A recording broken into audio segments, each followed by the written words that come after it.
Hey everyone. If you've been to my channel before, welcome back. And if this is your first time here, my name is Ross and I'm an intuitive counselor. And I am super passionate about helping women and men who are tired of living their lives for others and feel ready to put themselves first. So today's video is about loving your inner critic. And I don't know that the inner critic needs that much introduction. I think that most of us are probably pretty aware of this part of ourselves that is hypercritical of everything we do, everything we say, takes situations and really turns them into the negative.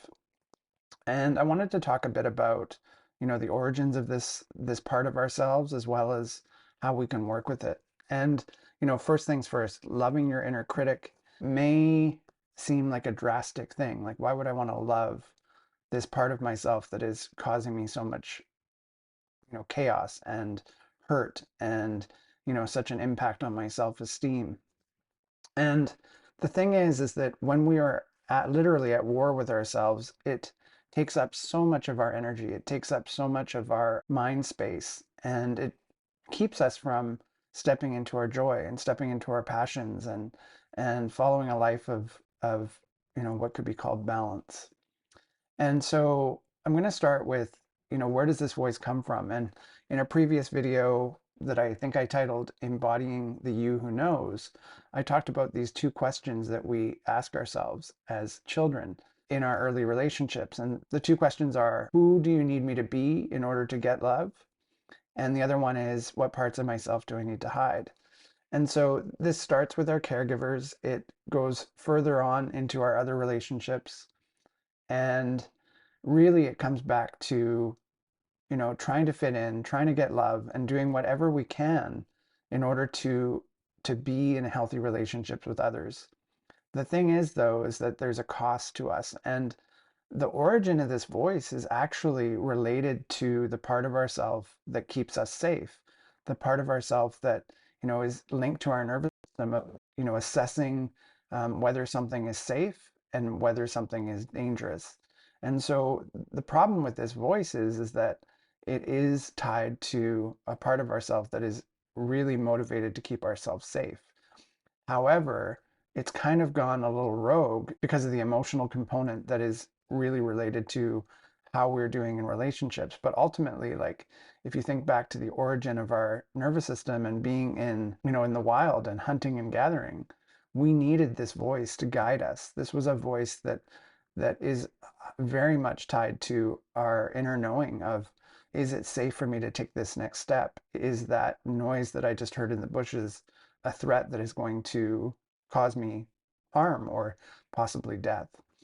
However, this in present day, this voice is the same voice that speaks up when we get unfriended on Facebook or something like that. And, the response or the situation is so different than what it would be to be hunting and gathering. So in terms of loving your inner critic, much like I think I said in a previous video about anxiety, it's like this voice, this part of ourselves is just wanting to be seen and heard and wanting to be held closer, which may be a bit counterintuitive. And so the loving part is about accepting and embracing and allowing this voice to be there and getting curious about it. So much like a child who has a tantrum, instead of sending that child to their room, pull that child closer and embrace them and get curious about what's going on for them. And that's the same with our inner critic. And I always liken it to, if you could imagine that, metaphorically, our life was represented by a bus and we have different parts of ourselves on that bus. We don't want our inner critic driving that bus. We don't want our inner critic in control of this metaphorical bus that is representative of our life. We want our inner guide. We want our highest truth in the driver's seat. So it doesn't mean that the inner critic needs to leave the bus. It just means that it needs to be in the passenger seat rather than in the driver's seat. And the way we do that is by actually giving it attention, by actually connecting with this voice, asking what it needs, accepting it, not making it wrong, not being at war with it, Because ultimately, this is the voice of our inner child who did not get his or her needs met.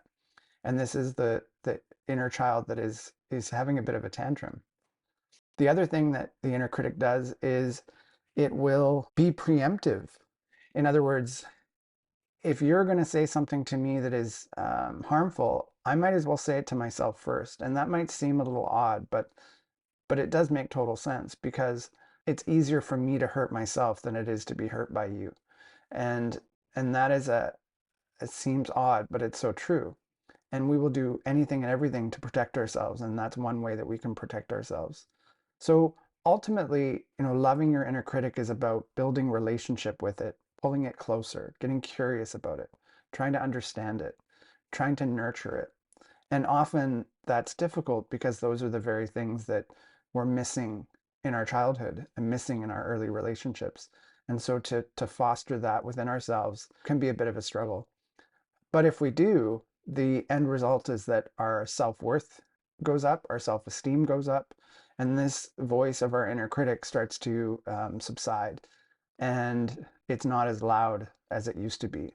And is this going to happen overnight? Absolutely not. This is a process. It takes time, and you might even need some help doing that work. But I can tell you from experience, it is really worth it to do this work because the space that you get back in your mind is incredible. It allows you to focus on your creativity, on your passions, and not have that voice that's going to, knock you off your center. So I think I'll leave it there for today.